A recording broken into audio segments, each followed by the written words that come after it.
Hello, dear friends who are appearing for the SSA examination of 2021. Myself is Sushil Kumar Farade from Parle Tilak Vidyalaya, Vile Parle, Mumbai. Today, we are going to deal with the question paper of English subject. First, let's see the question paper pattern in detail and then we will move forward.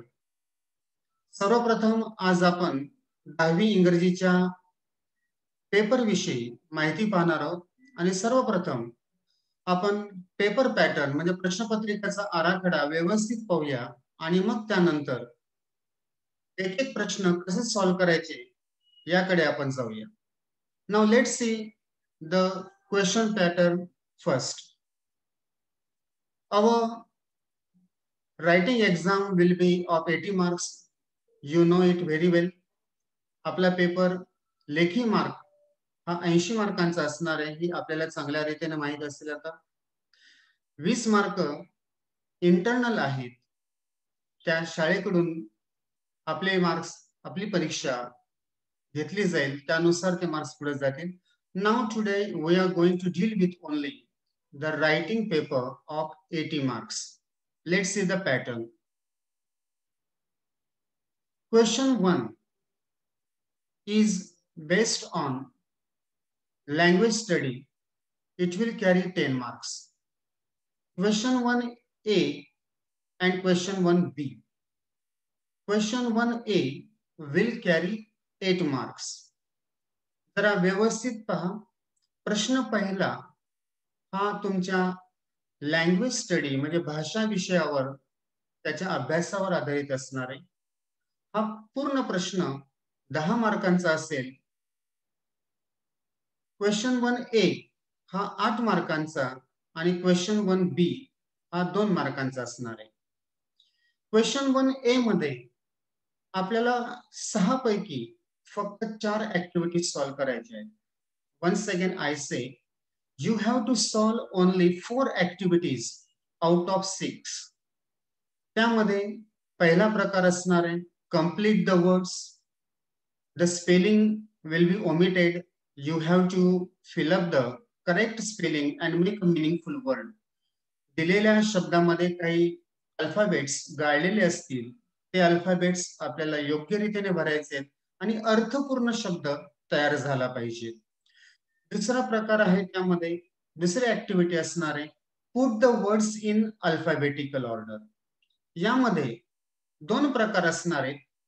पहिला प्रकार असणार आहे words beginning with different letters आणि दुसरा प्रकार असणार आहे words beginning with the same letters. Alphabetical order म्हणजे ज्याला आपण डिक्शनरी ऑर्डर असं म्हणतो, त्यामध्ये 2 प्रकार असणार आहेत. एक प्रकार आहे एका मार्कांना तुम्हाला 4 शब्द असतील तर वेगवेगळे लेटर्सने सुरुवात होणारे 4 शब्द असतील आणि दुसऱ्या भागात असतील एकाच लेटरने सुरू होणारे म्हणजे एकाच अल्फाबेटने सुरू होणारे 4 शब्द असतील. हे प्रत्येकी 1-1 मार्क या प्रश्नाला असणार आहे. म्हणजे ऍक्टिव्हिटी 2 ही तुम्हाला 2 मार्कांची असेल.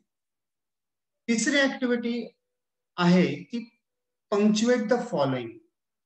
मराठीत आपण त्याला वाक्य शुद्धीकरण करून लिहा. Capital letters, comma, inverted comma, question mark या पद्धतीने आपण पंक्च्युएट द फॉलोइंग हा प्रश्न सॉल्व्ह करत असतो. मराठीत त्याला वाक्य शुद्ध करून लिहा असा नाव त्याला आहे. ही पण ऍक्टिव्हिटी तुमची 2 मार्कांची असणार आहे. चौथी ऍक्टिव्हिटी त्यात असणार आहे make 4 words minimum 3 letters using the letters in the given word. आपण प्रश्नपत्रिका जर पाहिली तर त्यात आपल्याला समजून येईल की एक शब्द दिला असेल, आपल्याला मोठा शब्द दिला असेल, त्या शब्दाचे जे अल्फाबेट्स आहेत ते क्रमाने किंवा उलट सुलट करून आपल्याला अर्थपूर्ण असे 3 छोटे शब्द, अर्थपूर्ण असे 4 शब्द तयार करायचे आहेत. मात्र त्यामध्ये प्रत्येक शब्दाला 3 लेटर्स असले पाहिजे आणि ते अर्थपूर्ण असले पाहिजे याकडे जरा लक्ष द्या. पाचवी ऍक्टिव्हिटी जे असणार आहे, write related words. This is somewhat new for you. Related words आपल्याला लिहायचे आहेत आणि रिलेटेड वर्ड्स मध्ये ते तुम्हाला नाउन्स असेल म्हणजे नाम असेल, ऍडजेक्टिव्ह असेल, ऍडवर्ब असेल, एक शब्द दिला असेल मध्यभागी आणि त्याच्या अनुषंगाने काय दिलेलं आहे ते नीट आपल्याला पाहायचं आहे. मुख्य शब्द दिला असेल आणि एक एक्झाम्पल त्याने दिलं असेल. And as per the example, whether it is noun, whether it is adjective, or whether it is an adverb, क्रिया विशेषण आहे, नाउन आहे म्हणजे नाम आहे की क्रिया दिलेली आहे, त्यानुसार आपल्याला ते रिलेटेड शब्द, त्याची संबंधित शब्द आपल्याला लिहायचे आहेत. हा झाला तुमचा क्वेश्चन 1A मधला पाचवा प्रकार. याला देखील 2 मार्क्स असणार आहेत. आणि 6वा प्रश्न त्यात असणार आहे तुम्हाला. 6वी activity, complete the word change of noun किंवा वर्ब किंवा ऍडजेक्टिव्ह. तुम्हाला वर्ड चेंज करायची पूर्ण. जसे आपण गाण्याच्या भेंड्या किंवा शब्दांच्या भेंड्या खेळतो, शेवटचा जो शब्द येतो, आता इथे शब्द येणार नाही, इथे जो अल्फाबेट येणार आहे त्यानुसार तुम्हाला पुढील 4 शब्द लिहायचे.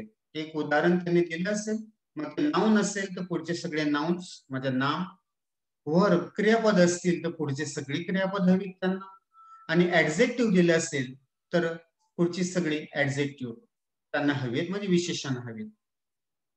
हे 6 प्रकार तुम्हाला दिलेले आहेत आणि ह्या 6 पैकी तुम्हाला 4 कोणतेही सॉल्व्ह करायचे हे ध्यानात ठेवा.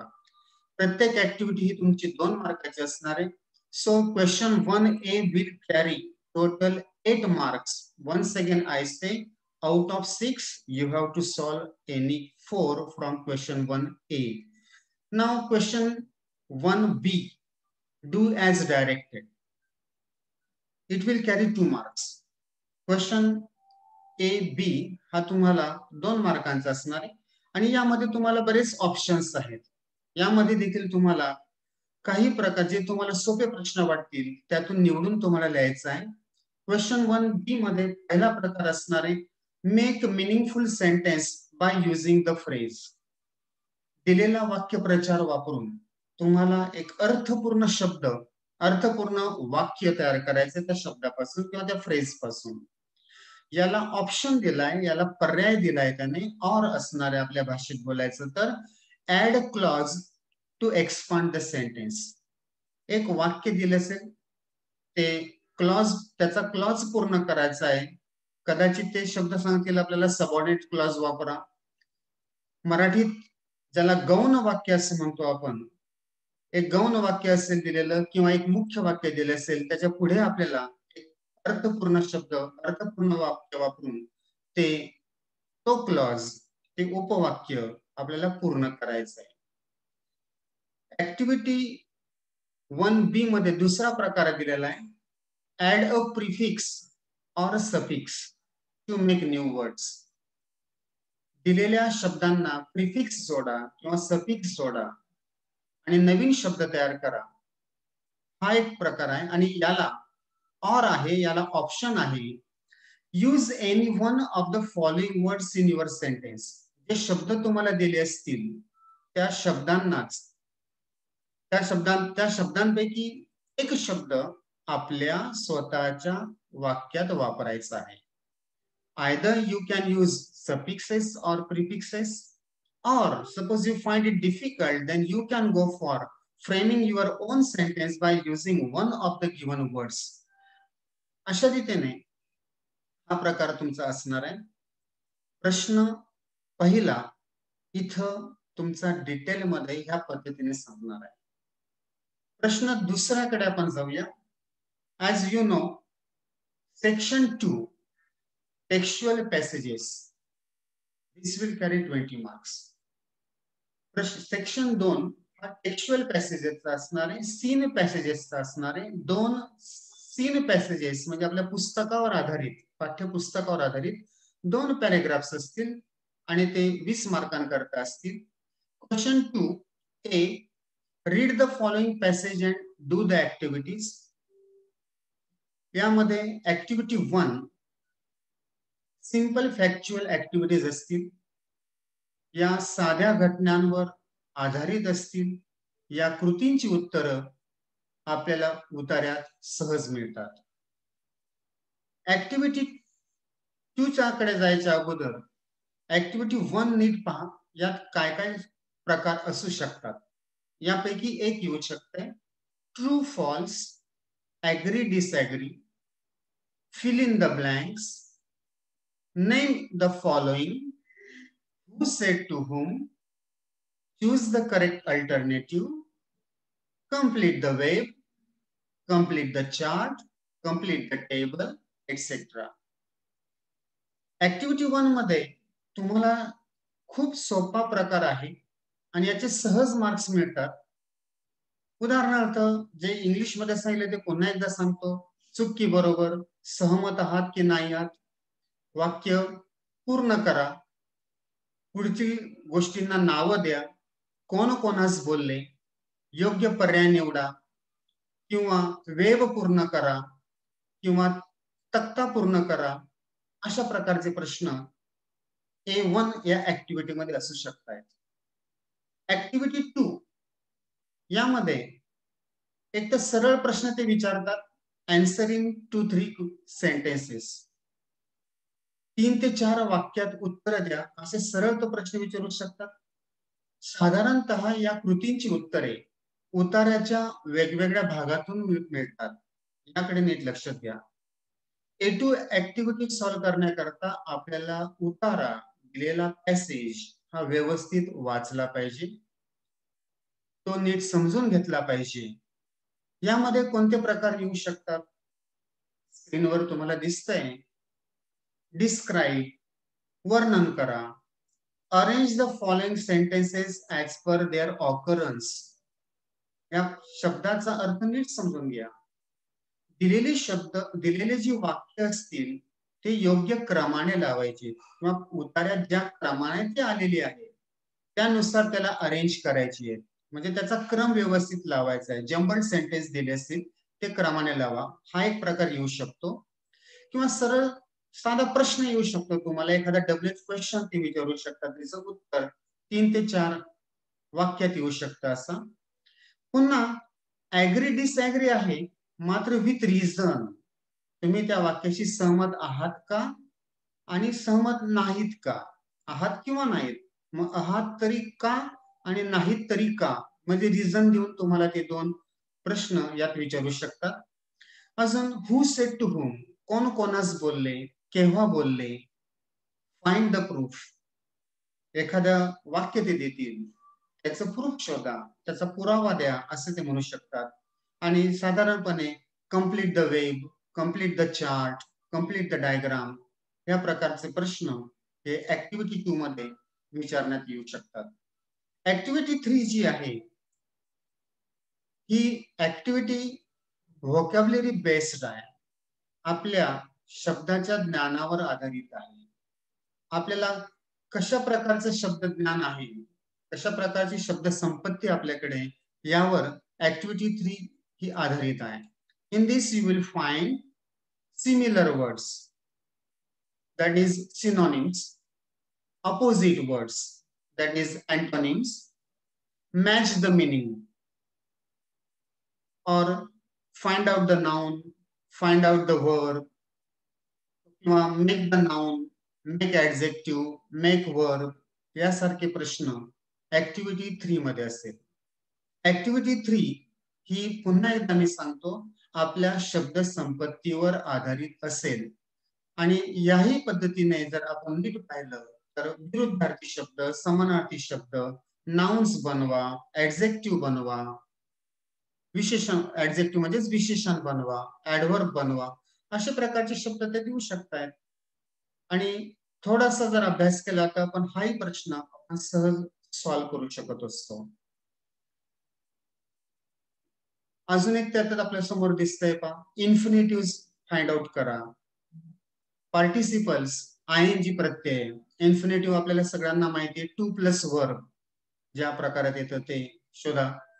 अल्फाबेटिकल ऑर्डर यात येऊ शकते. जा ऍक्टिव्हिटी 3 मध्ये असा जर प्रकार आला तर अल्फाबेटिकल ऑर्डर आहे, म्हणजे डिक्शनरी ऑर्डर शब्दांची.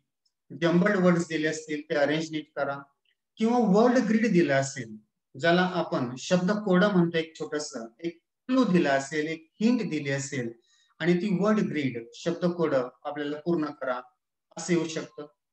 पझल्स आहेत छोटे छोटे, क्विज आहेत, cross out the odd man out. This is the most important one, you have to find out. दिलेल्या शब्दांपैकी चुकीचा शब्द फाइंड आउट करा, किंवा परका शब्द शोधा, असे जे शब्द आहेत मग तो शब्द शोधायचा, तो फाइंड आउट आपण करायचा. किंवा वर्ड रजिस्टर असा एक प्रकार आहे पहा. वर्ड रजिस्टर म्हणजे दिले गिव्हन पॅसेज मध्ये एखाद्या विशिष्ट परिस्थितीविषयी शब्द शोधायचे. For example, if the given passage is regarding the writer, लेखकाच्या संदर्भातील असेल तर मग लेखकाच्या संदर्भातील शब्द शोधा. Or suppose the passage is given about the sea shore or the sea journey, किंवा समुद्र प्रवासाच्या दरम्यान असेल तर मग त्या प्रवासाच्या किंवा समुद्राच्या अनुषंगाने असलेले शब्द आपण फाइंड आउट करायचे. मी फॉर एक्झाम्पल मी तुमच्याकरता सांगतो, आपल्याला सीगलचा एक धडा आहे. त्यामध्ये आपल्याला तो सीगल समुद्राच्या जवळ उडत असतो, आणि त्या संदर्भातले समुद्राच्या अनुषंगाने असलेले काही शब्द आपल्याला फाइंड आउट करायचे आहेत, किंवा फाइंड आउट द वर्ड्स और make a word register of related words of birds और सी, असे शब्द येऊ शकतात. यूज द वर्ड और phrase in your on sentence, असे प्रकार ऍक्टिव्हिटी 3 मध्ये आहेत. लँग्वेज बेस्ड आहे. ऍक्टिव्हिटी 4 डू ॲज डायरेक्टेड, व्याकरणावर आधारित आहे, आणि यामध्ये भरपूर असे प्रकार आहेत. त्यापैकी कोणतेही 2 प्रकार येऊ शकतात. If you are luckier one, you will find that you will be given the options and you have to find out the correct option. आपल्याला परीक्षेत कसा प्रकार येईल हे काही सांगता येत नाही. असंख्य व्याकरणाचे प्रकार आहेत. त्यापैकी महत्त्वाचे प्रकार मी तुमच्या समोर विशद करतोय. Just I am explaining somewhat of the most important things that would come, but I am not sure about that one because we have the varieties of language, varieties of grammatical items. व्याकरणाचे भरपूर प्रकार आपल्याकडे आहेत. त्यातले काही येऊ शकतात ते आपण थोडक्यात पाहूया. Identify the tense, change the voice, tell tag किंवा add the question tag, use if, unless, because, direct indirect speech, affirmative, negative, होकारार्थी करा, नकारार्थी करा, डिग्रीचा वापर करा, किंवा क्लॉज वापरा, उपवाक्य वापरा.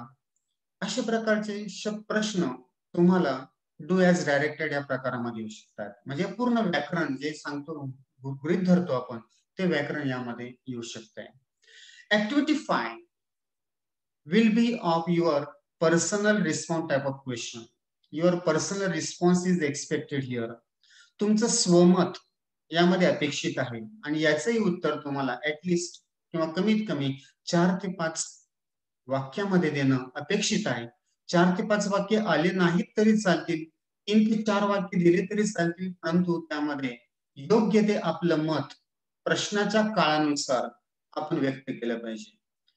प्रश्न दुसरा हा ए आणि बी अशा 2 भागात आहे, आणि त्यामुळे मी प्रश्न दुसरा ए आणि बी सारखेच असणार आहे. प्रश्न दुसरा ए 10 मार्कांचा, प्रश्न दुसरा बी हा 10 मार्कांचा, असा प्रश्न दुसरा तुमचा 20 मार्कांचा असणार आहे. Section now we are coming toward section 3 that is based on poetry. तुमचा विभाग 3 हा कवितेवर आधारित प्रश्न असणार आहे. यामध्ये 10 मार्क असतील. प्रश्न तिसरा ए आणि प्रश्न तिसरा बी असे 2 प्रकार असतील. प्रश्न तिसरा ए will be on the comprehension of the poem. प्रश्न तिसरा ए आहे, हा कॉम्प्रिहेन्शन वर आधारित असतील. 5 मार्कांचा प्रश्न असेल. यामध्ये काय असू शकतं? Such questions will include choose the correct alternative, complete the sentence or complete the line, विद्यार्थी मित्रांनो, यामध्ये अत्यंत सोप्या अशा कृतींची उत्तरे आपल्याला दिलेल्या कडव्यात किंवा दिलेल्या कवितेतून सहजपणे मिळतात. आणि ही उत्तरे आपण आपल्या दिलेल्या सूचनेनुसार काही शब्दात किंवा एका वाक्यात अचूकपणे लिहायचे असतात. यात आपल्याला हमखास मार्क्स मिळतात. फक्त आपण त्या प्रश्नात काय सांगितलंय, what is expected in the question and what is the expected answer, just find out. Activity 2 comprehension मधली कंप्लीट द टेबल, वेव किंवा कंप्लीट द सेंटेन्सेस असं असू शकते. ऍक्टिव्हिटी 2 ही देखील दिलेल्या कविता किंवा कडव्यांचे आपलं अनुमान काय आहे, त्याचा गर्भितार्थ काय आहे, त्याचा निष्कर्ष काय आहे, यावर आधारित असते. त्यांची उत्तरे देण्याकरिता कवितेचा आशय, मध्यवर्ती कल्पना, ज्याला आपण सेंट्रल आयडिया असं म्हणतो, आणि त्या कवितेचे विचार काय आहेत किंवा कवीचे विचार काय आहेत हे जर माहीत करून घेतले तर त्याची उत्तर आपण त्यावर आधारित असेल. पुन्हा एकदा सांगतो, हाही प्रश्न कवितेवरच आधारित असतो. कविता एकदा छान पद्धतीने किंवा दिलेला उतारा नाही, दिलेले कडवे कवितेचे जर आपण व्यवस्थित वाचलं तर आपण त्याचं वाचन केलं तर आपल्याला याची उत्तर सहज मिळतात. ऍक्टिव्हिटी 3 ही त्यामध्ये असणार आहे. एक तर रायमिंग वर्ड्स, यमक शब्द किंवा राइम स्कीम, यमक योजना किंवा फिगर ऑफ स्पीच यावर आधारित असेल. फिगर ऑफ स्पीच ज्यास आपण शब्दालंकार म्हणतो यावर आधारित असेल. ऍक्टिव्हिटी 1 2 मार्कांची, ऍक्टिव्हिटी 2 2 मार्कांची आणि ऍक्टिव्हिटी 3 1 मार्कांची असा क्वेश्चन 3A 5 मार्कांचा असणार आहे. आणि क्वेश्चन 3B हा प्रश्न कवितेवरच आधारित, but appreciation of the poem, this will be different poem, ही वेगळी कविता असेल. तुम्हाला दोन वेगवेगळ्या कविता असणार आहेत. क्वेश्चन 3A मध्ये एक वेगळी कविता असेल आणि क्वेश्चन 3B मध्ये एक वेगळी कविता असेल. क्वेश्चन 3A आपण पाहिलं कॉम्प्रिहेन्शनवर आधारित आहे आणि क्वेश्चन 3B ही आपल्याला अप्रिसिएशन ऑफ द पोएमवर आहे. आपल्याला ती कविता नीट समजून घ्यायची आहे. दिलेल्या मुद्द्यांवर आधारित आपल्याला काही प्रश्नांची उत्तरं त्या कवितेवर आकलन करून कवितेचं आशय सौंदर्य आपण अप्रिसिएशन, जास्त आपण आशय सौंदर्य उलगडून दाखवायचंय. त्यामध्ये टायटल, कवितेचं जे शीर्षक असेल त्याला स्क्रीनवर तुम्ही पाहता अर्धा मार्क असेल. नेम ऑफ द पोएट, कवीचं नाव दिलेलं असणार आहे. कवीचं नाव, कवितेचं नाव हे दोन्ही तुम्हाला छापून दिलेलं असणार आहे. लिहायला काहीच आपल्याला अडचण नाहीये. अर्धा अर्धा मार्क सहज आपल्याला प्रत्येक प्रश्नाला मिळतोय.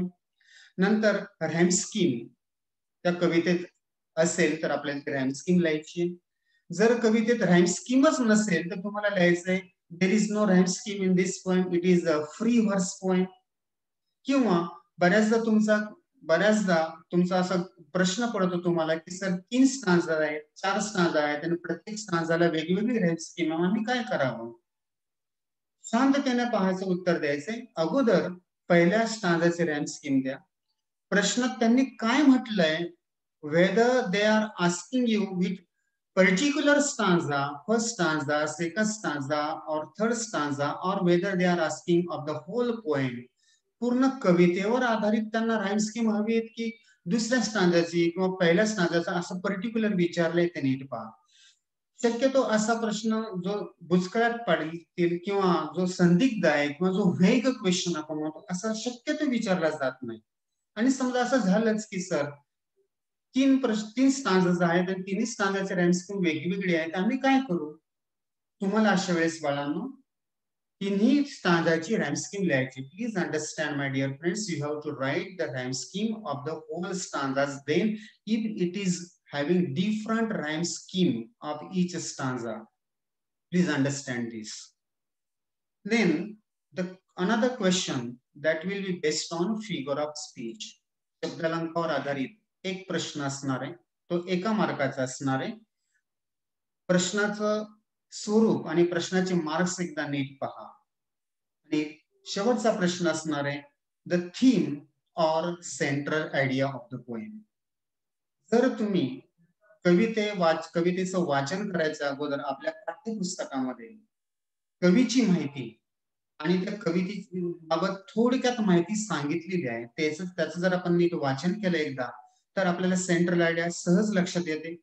आणि सेंट्रल आयडिया लिहिण्याकरता किंवा थीम लिहिण्याकरता तुम्हाला 3 ते 4 ओळी अपेक्षित आहे. That will carry 2 marks. 2 marks central idea करता असणार आहे. असा ऍप्रिसिएशनचा प्रश्न तुम्हाला पूर्णपणे 5 मार्कांचा असणार आहे. मार्किंग स्कीम तुम्हाला स्लाइडवर दिसते आहे. टायटल अर्धा मार्क, कवीचं नाव अर्धा, time scheme 1 mark, figure of speech 1 mark आणि सेंट्रल आयडिया किंवा थीम ऑफ द पोएम याला 2 मार्क्स असणार आहे. असा हा कवितेचा प्रश्न तिसरा टोटली 10 मार्कांचा असणार आहे. सेक्शन 4 कडे आपण जाऊया. Section 4 is of non textual passage. It will carry 10 marks. आपल्याला सगळ्यांना माहिती आहे नॉन टेक्स्च्युअल असणार आहे म्हणजे अनसीन पॅसेज असणार आहे, बाहेरचा पॅसेज असणार आहे. हा क्वेश्चन 4 हा 10 मार्कांचा अनसीन जरी असला तरी तो कॉम्प्रिहेन्शनच्याच पद्धतीने as per question number 2. Question number 2 मध्ये सीन पॅसेज होता, इथं फक्त अनसीन पॅसेज आहे. क्वेश्चन नंबर 4A 10 मार्कांचे सेम टाइपचे प्रश्न असणार आहेत. आणि question number 4B, please understand here you have to write the summary of the above passage that will carry 5 marks. प्रश्न चौथा बी हा तुम्हाला समरी रायटिंगचा आहे. मराठीत त्याला आपण सारांश लेखन असं म्हणतो. त्याला 5 मार्क्स असणार आहेत. समरी कशी घ्यायची, प्रश्न कसे उत्तर द्यायचे हे आपण नंतर यथावकाश पाहणारच आहोत. सध्या आपण प्रश्नपत्रिकेचा आराखडा पाहत आहोत. प्रश्न चौथा बी हा दिलेल्या संपूर्ण सांगतोय तुम्हाला समरी रायटिंगचा असणार आहे. त्याची माहिती तुमच्या समोर दिसते म्हणून तो डबल दिसतोय तुम्हाला. आकलनासाठी दिलेल्या उतार्याचे सारांश लिहिताना दिलेल्या विषयानुसार किंवा विषयाला अनुसरून मांडणी करायची आहे. त्याला शीर्षक द्यायचं आहे. त्यातील महत्वाचे मुद्दे आपल्या शब्दात थोडक्यात मांडण्याचा प्रयत्न करायचा आहे. शक्यतो दिलेल्या उत्तरांमध्ये जे वाक्य असतील ते तशीच्या तशी किंवा जशीच्या तशी आपल्याला लिहायची नाहीयेत. महत्वाचे मुद्दे आपण घ्यायचे, त्याला आपल्या भाषेमध्ये रूपांतरित करायचं आहे आणि ते मुद्दे आपल्या भाषेमध्ये लिहून सलग लिहायचे. त्यात उतारा करायची गरज नाहीये, त्याला 2 पॅराग्राफ करायची गरज नाही. एकच पॅराग्राफ मध्ये घ्यायचंय आणि शीर्षक द्यायचंय त्याला. मी थोडक्यात सांगायचा प्रयत्न करतोय.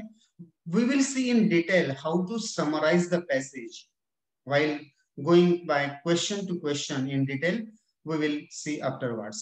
Let's move forward for the next question. पुढील प्रश्नाकडे आपण जाऊया. सेक्शन 5 हा तुमचा रायटिंग स्किल्स आहे. It will carry 20 marks. Most of the students are afraid of writing section. बरेच विद्यार्थी रायटिंग सेक्शन कडे फार भीतीयुक्त नजरेने पाहतात.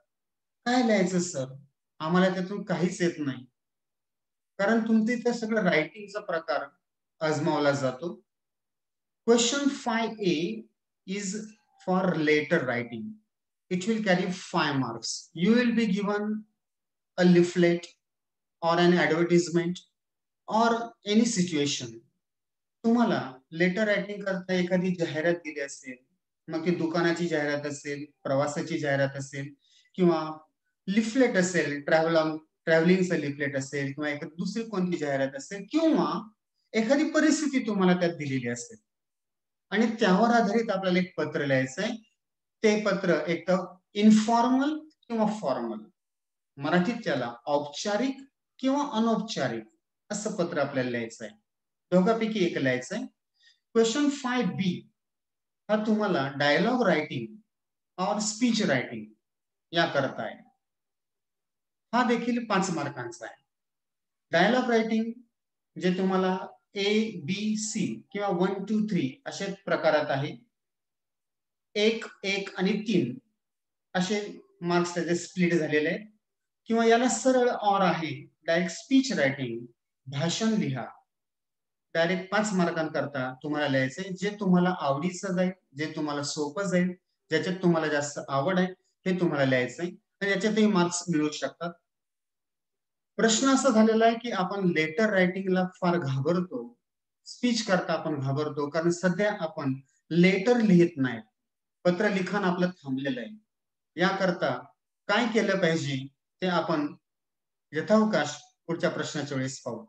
भाषणं वाचा, भाषणं ऐका. छान नेत्यांची भाषण असतात, तुमच्या आवडीच्या वक्त्यांची भाषणं ऐका. त्यापासून तुम्हाला नक्कीच प्रेरणा मिळेल आणि आपल्या धड्यात आहे कैलास सत्यार्थी यांचा लेट्स मार्च हा धडा स्पीचचं उत्कृष्ट उदाहरण आहे. एकदा त्याकडे त्या नजरेने पहा, मग तुम्हाला समजेल की भाषणाची सुरुवात कशी करावी. क्वेश्चन 5B हा डायलॉग रायटिंगचा प्रकार. थोडक्यात माहिती सांगतो, इथे दिलेला आहे मी स्लाइडवर तुम्हाला दिसते माहिती. हा प्रश्न संवाद लेखनाचा असेल. तो लिहिताना पुढील मुद्दे विचारात घ्यावेत. संवाद लेखन पूर्णपणे पाठ्यपुस्तकावर आधारित असेल, विषय त्यावर आधारित असतो. लेखन कौशल्य 3 विभागात विभागले गेलेले, जसं मी अगोदर सांगितलं. भाग 1, भाग 2 आणि भाग 3. भाग 1 मध्ये 4 संवाद चुकीच्या क्रमाने दिलेले असतील, त्यांची योग्य रचना करावी. In English 4 dialogues will be given there and they will be in jumbled tone, in jumbled way. You have to arrange them in proper way. सोपा प्रकार आहे. 4 डायलॉग्स आपल्याला व्यवस्थित अरेंज करायचे, त्याला 1 मार्क असणार आहे. भाग 2 यामध्ये 2 प्रश्न दिलेले असतील आणि त्यांची उत्तरं आपल्याला द्यायची. 2 questions will be given there and you have to write the answers of 2 questions and you have to make the meaningful dialogue. आणि मग आपल्याला एक अर्थपूर्ण संवाद त्यात करायचा आहे. हा झाला भाग 2. हा देखील आपल्याला 1 मार्कांचा असणार आहे. आणि भाग 3 यामध्ये एक सिच्युएशन तुम्हाला दिलेली असेल, एक परिस्थिती दिली असेल किंवा एक विषय दिला असेल, त्यावर आधारित आपल्याला 2 व्यक्ती काल्पनिक धरून, कल्पना करून किंवा इमॅजिन करून त्यांच्यातले 3-3 एक्सचेंजेस, म्हणजे असे 6 एक्सचेंजेस आपल्याला पूर्ण करायचे. ते 3 मार्कांकरता असतील. दिलेल्या स्लाइडवर प्रश्न तुम्हाला कसा सॉल्व्ह करायचा याचं मार्गदर्शन होत आहे. मी वाचतोय, ते नीट पहा. या भागामध्ये पाठ्यपुस्तकातील कोणत्याही धड्यावर किंवा कवितेवर आधारित मुद्दे असतील. तसे तर तसे असतील असं नाही, पण त्यावर आधारित मुद्दे असतील. त्या थीमवर आधारित, त्या विषयावर आधारित 2 व्यक्तीमधील काल्पनिक संवाद समजावून घ्यायचे असतात. प्रत्येक व्यक्तीमधील साधारणतः कमीत कमी 3 अर्थपूर्ण संवाद, म्हणजे एकूण 6 संवाद यामध्ये अपेक्षित आहे. क्वेश्चन 5B हा ऑर आहे तुम्हाला. क्वेश्चन 5B2 हा तुम्हाला क्वेश्चन 5B1 याकरता ऑर दिलेला आहे. जर तुम्हाला भाग 1, भाग 2, भाग 3 असे लिहायचे नसतील आणि सहज सर आम्हाला स्पीच छान लिहिता येतं, त्याकरता तुम्हाला हा प्रकार आहे. याकडे तुम्ही जाऊ शकता. यामध्ये ड्राफ्टिंग अ स्पीच, भाषणाचं ड्राफ्टिंग आपल्याला करायचंय, भाषण आपल्याला लिहून काढायचंय. You will be given the situation, अगोदर सांगितल्याप्रमाणे. पुढील मुद्दे आपल्याला लक्षात घ्यायचे आहेत.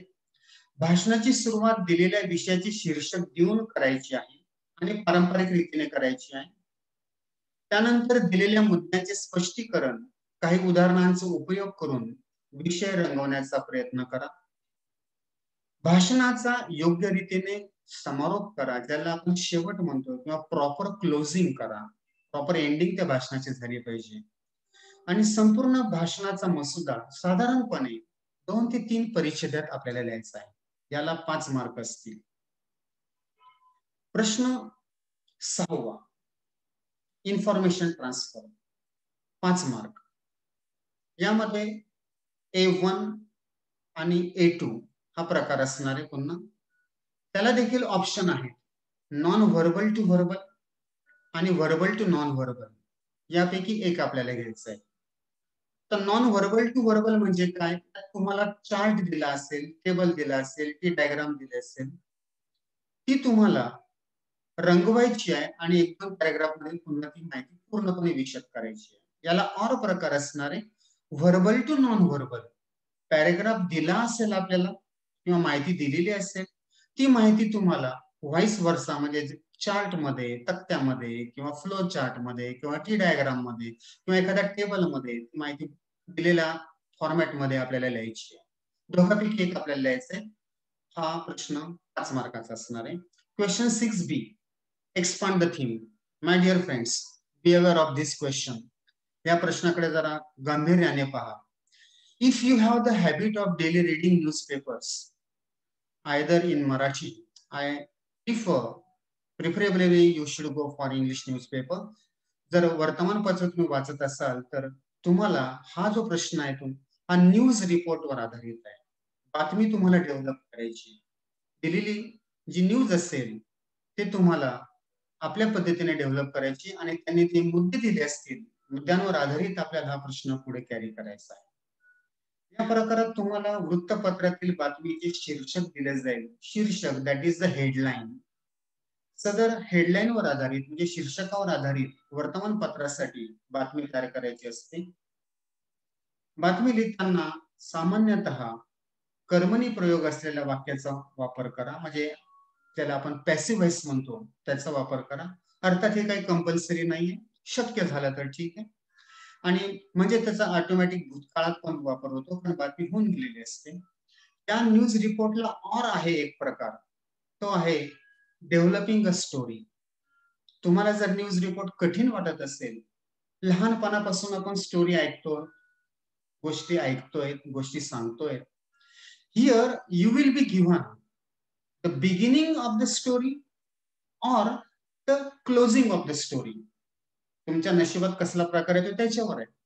यामध्ये तुम्हाला एक तर एखाद्या गोष्टीची सुरुवात दिलेली असेल आणि तुम्हाला ती स्टोरी, ती गोष्ट किंवा ती कथा तुमच्या रीतीने पूर्ण करा, किंवा शेवट दिला असेल आणि तो शेवट दिलेला असताना प्रॉपर बिगिनिंग कशी असेल आणि मध्यभाग त्याचा स्टोरीचा तुम्हाला पूर्ण करून द्यायची. थोडक्यात ती स्टोरी मग आपल्याला आपल्या तऱ्हेने सुरुवात आणि मध्यभाग घेऊन दिलेल्या पद्धतीने तुम्हाला शेवट करायचा आहे.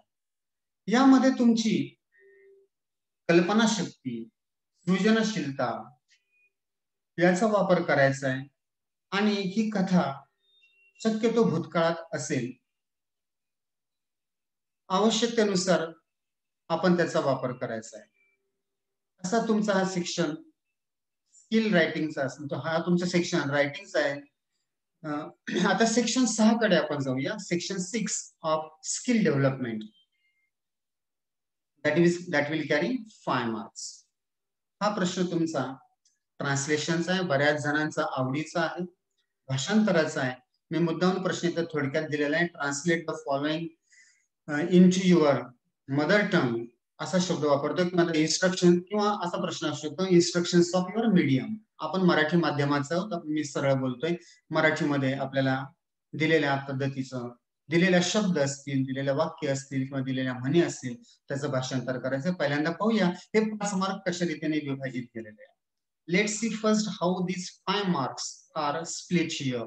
Question 7A for translation in short. Let's see in Marathi. हा भाषांतरावर आधारित असेल.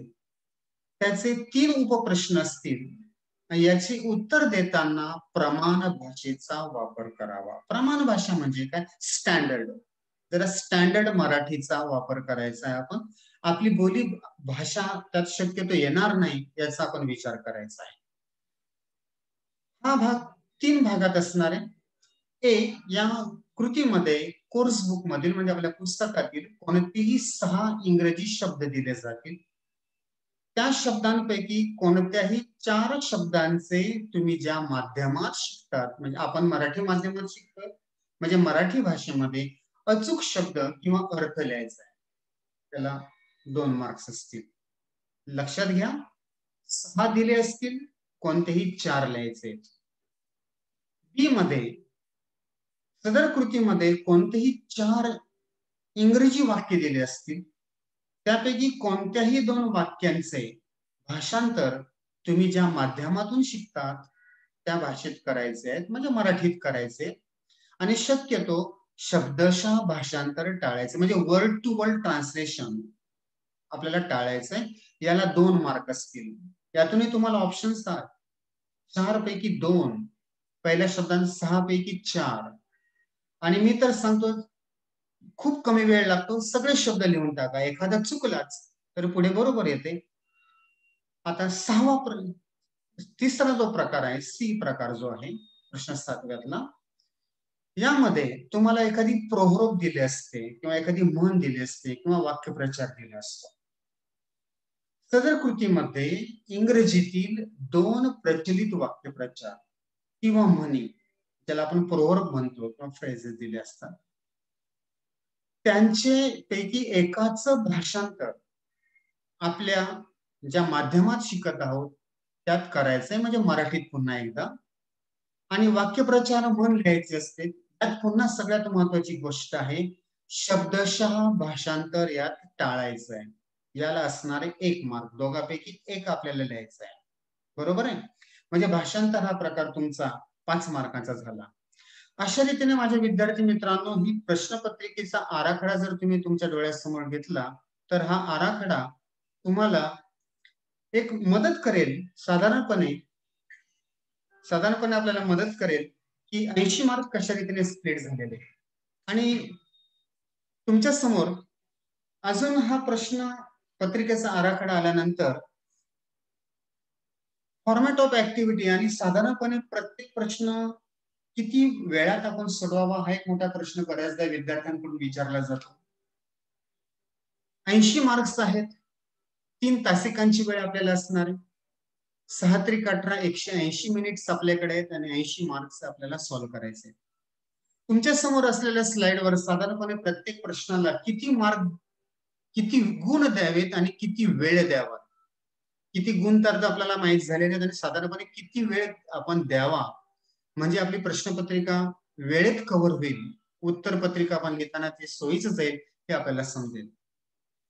दिसतंय आपल्याला सेक्शन 1 जो लँग्वेज स्टडी आहे, प्रश्न पहिला ए आणि बी, हे दोन्ही प्रश्न साधारणपणे 15 मिनिटात आपले सॉल्व्ह झाले पाहिजेत. आणि ह्या प्रश्नात आपल्याला गुण मिळतात, हमखास गुण मिळवून देणारा हा प्रश्न आहे. स्कोरिंग क्वेश्चन तो आहे. टेक्स्च्युअल पॅसेज प्रश्न दुसरा जो आहे, एका पॅसेजला त्याने 15 मिनिटं अपेक्षित गृहीत धरलेले, असे 2 पॅसेज आपल्याला 15-15 मिनिटांकरता म्हणजे 30 मिनिट दुसऱ्या प्रश्नाकरता कव्हर अप होत आहे. सेक्शन 3 पोएट्रीचा कॉम्प्रेन्शन आणि अप्रिसिएशन, कॉम्प्रेन्शन करता त्यांनी 10 मिनिट दिलेले आहेत आणि अप्रिसिएशन करता 8 गुण आपल्याला 8 मिनिटं दिलेले आहेत, म्हणजे 18 मार्क, सॉरी 18 मार्क आणि 18 मिनिट आपल्याला याकरता मिळत आहेत.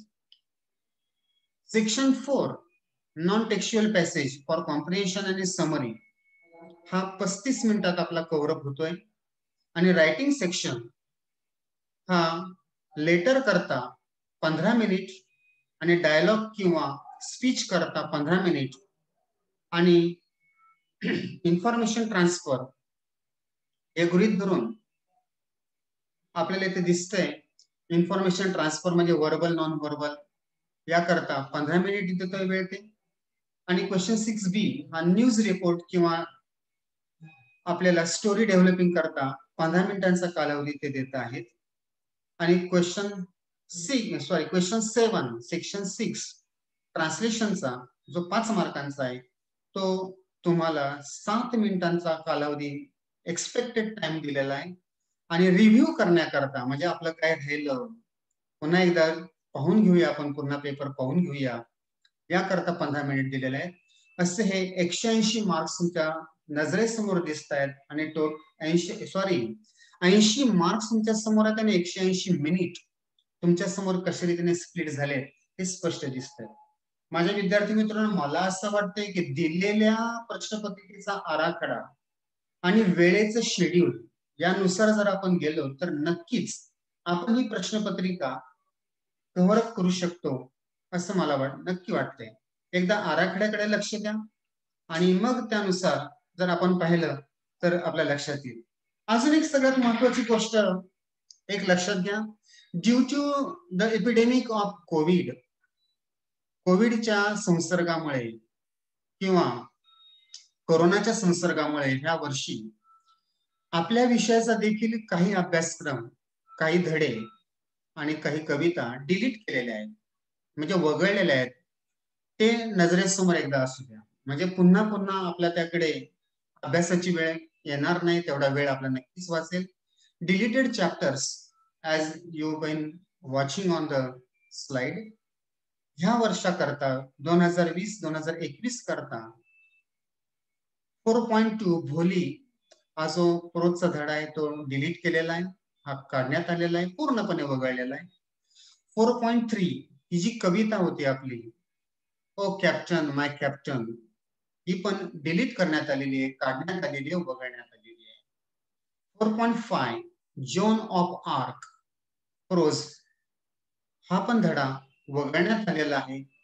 आणि 4.6 a brave heart dedicated to science and humanity, हा धडा देखील वगळण्यात आलेला आहे. आणि हे बऱ्यापैकी मोठे चॅप्टर्स होते, बऱ्यापैकी कठीण पण चॅप्टर्स होते. विद्यार्थ्यांना बऱ्याचदा समजायला कठीण पण जायचं. ह्या वर्षी तुम्ही त्या मानाने नशिबानात हे 4 भाग त्यातल्या त्यात थोडे वगळलेले आहेत. आणि यातून तुम्हाला नक्कीच एक मदत मिळेल की काय आपला अभ्यासक्रम टाळला पाहिजे वगैरे. मला मी थँक्स म्हणतो विद्यार्थी मित्रांनो, तुम्हाला कदाचित हा पॅटर्न समजला असेल. काही वेळेनुसार एकदा पहा, नियोजन करा आणि प्रश्नपत्रिकेचा पॅटर्न डोळ्यासमोर ठेवून जर अभ्यास तुम्ही केला तर नक्कीच आपण यामध्ये खूप स्कोरिंग या विषयात करू शकतो याची मला खात्री आहे. Will continue this part, will be continue, will meet next time by question to question, by chapter wise we will go and we will meet ahead surely. Thank you, my dear friends.